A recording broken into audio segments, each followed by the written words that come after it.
আসসালামু আলাইকুম। আমি আব্দুর রহমান। ভূমি অফিসে ডাটা এন্ট্রি অপারেটর হিসেবে কাজ করি। ভূমি সংক্রান্ত বিভিন্ন সেবা নিয়ে আপনাদের পাশে থাকতে আমার এই চ্যানেল ভূমি সেবা 24। আমরা আজকে যে বিষয়টা নিয়ে আলোচনা করব সেটা হচ্ছে খুবই একটা গুরুত্বপূর্ণ বিষয়। অনেকেই আমার কাছে এসে জিজ্ঞেস করেন যে ভাই, আমার তো নকশাতে জমির পরিমাণ ঠিকঠাক আছে, দখলেও আমার ঠিকঠাক আছে, কিন্তু রেকর্ড বা পর্চাতে আমার জমির পরিমাণটা কম আসছে। এখন আমি কি করব?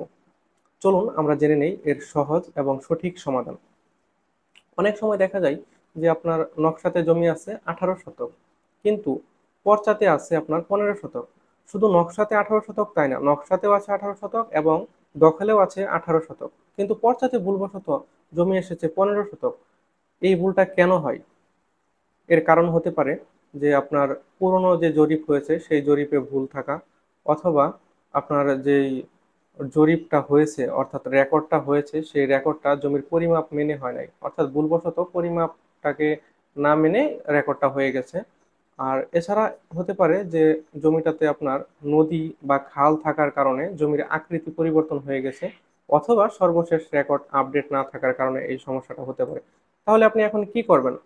আপনার করণীয় হচ্ছে যে আপনি একজন সার্ভেয়ার নিয়ে আসবেন, দক্ষ একজন সার্ভেয়ার নিয়ে আসবেন। সেই সার্ভেয়ারের মাধ্যমে আপনি আপনার জমিটাকে পরিমাপ করাবেন, পরিমাপ করে সেটার প্যান্টাগ্রাফ এবং প্রতিবেদন তৈরি করবেন। সেই প্রতিবেদনটা আপনি সহকারী কমিশনার ভূমি অর্থাৎ এসিল্যান্ট স্যার মহোদয় সেটা দাখিল করবেন। আপনি আবেদনে লিখতে পারেন যে স্যার, আমার নকশাতে জমির পরিমাণ ঠিক আছে, দখলেও জমির পরিমাণ ঠিক আছে, কিন্তু রেকর্ড বা পর্চাতে আমার জমির পরিমাণটা কম আসছে। আমি এটার সমাধান চাই বা আমি এটার সংশোধন চাই। এটা আপনি লিখে আবেদন করতে পারেন। অথবা আরেকটা বিষয় হচ্ছে যে আপনি আদালতের দ্বারস্থ হতে পারেন। আপনি আদালতে রেকর্ড সংশোধনের মামলা করতে পারেন। তবে একটা বিষয় হচ্ছে যে এই জমিটা যদি আপনি আপনার নিকটস্থ ভূমি অফিস থেকে সংশোধন করে নিতে পারেন তাহলে আদালতের দ্বারস্থ হওয়ার কোনো প্রয়োজন নেই।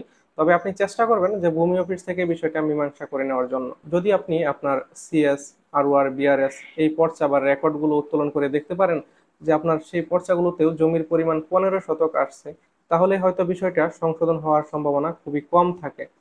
তাহলে এই বিষয়টা কি হবে? এই যে যে অতিরিক্ত জমিটা, আপনার অতিরিক্ত জমিটা 3 শতক, এই জমিটা আপনার কি? তাহলে আপনাকে দেখতে হবে যে এই 3 শতক জমি, অর্থাৎ আপনার যে দাগে আপনার জমির পরিমাণটা কম সেই দাগে এই 3 শতক জমি 1 নং খাস খতিয়ানে চলে গেছে কিনা, অর্থাৎ সরকারি জমির যে মালিকানা সেই মালিকানায় চলে গেছে কিনা। আবার দেখতে হবে যে আপনার গ্যাজেটে চলে গেছে কিনা, ক তফসিল বা খ তফসিল সেখানে ঢুকেছে কিনা। যদি আপনি দেখতে পারেন যে আপনার জমিটা আপনার কোনো গ্যাজেটে যায় নাই বা সরকারি জমির তালিকাতে যায় নাই, তাহলে আপনার জমিটা ভুলবশতই রেকর্ডে কম উঠছে। এই জমিটাকে কি বলে? এই জমিটাকে বলে বেওয়ারিশ জমি। বেওয়ারিশ জমি হচ্ছে যে এখানে আপনার কেউ হস্তক্ষেপ করতে পারবে না, অর্থাৎ আপনার যেই পার্শ্ববর্তী যে দাগ নাম্বারটা আছে সেই দাগে যে দখলে আছে উত্তর সীমানায় বা দক্ষিণ সীমানায়, সেখান থেকে যে কেউ আপনার জমিতে হস্তক্ষেপ করবে সেটা পারবে না। কারণ আপনার যে দাগ নাম্বার সেটা তো ভিন্ন দাগ। আপনার দাগের যে জমির পরিমাণটা 18, সেটা হচ্ছে আপনার নকশাতে, কিন্তু রেকর্ডে কম আসতেছে। তাই বলে যে আপনার পাশের দাগের কেউ আপনার জমিতে হস্তক্ষেপ করবে সেটা পারবে না। আর আপনার যে এই জমিটা এখানে সরকারেও গিয়ে বলবে যে সরকারের জমি, সেটাও তো বলতে পারতেছে না, কারণ সেই জমিটা তো সরকারের এই সরকারের যে দাগের তালিকাগুলো 1 নং খাস খতিয়ান বা গেজেট সেখানেও থাকতেছে না, তাহলে তো সেখানে কেউ দাবি করতে পারতেছে না।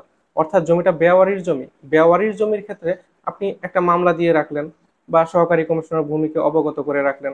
তারপর আপনি কি করবেন? আপনি আপনার চোখ কান খোলা রাখবেন সর্বশেষ পরবর্তী যে রেকর্ডটা আসছে সেই রেকর্ডটা আসার আগ পর্যন্ত। যখন পরবর্তীতে রেকর্ডটা আসবে তখন আপনার প্রয়োজনীয় যে কাগজপত্র আছে, নকশা আছে এবং আপনার পজিশন অর্থাৎ দখল যদি বিদ্যমান ঠিক থাকে, নকশার সাথে দখলটা বিদ্যমান থাকে, তাহলে আপনি পরবর্তী রেকর্ডে সেটা 18 উঠিয়ে নেবেন। সেটা আপনি খেয়াল রাখবেন আর সকল কাগজপত্র রাখবেন। আরেকটা বিষয়, এই এই ব্যাপারটা নিয়ে ঘাবড়ানোর কোনো কিছু নেই।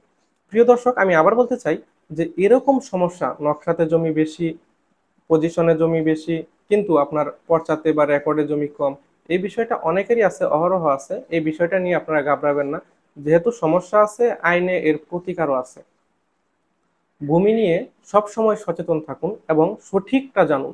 আপনার ভূমি সংক্রান্ত যদি যে কোনো প্রশ্ন থাকে তাহলে আপনি এই ভিডিওর কমেন্ট বক্সে কমেন্ট করে যেতে পারেন। এই ভিডিওটি যদি আপনারা ফেসবুক পেজ থেকে দেখে থাকেন তাহলে পেজটাকে ফলো করুন। আর যদি আপনারা এটা ইউটিউব থেকে দেখে থাকেন তাহলে চ্যানেলটা সাবস্ক্রাইব করে পাশেই থাকবেন।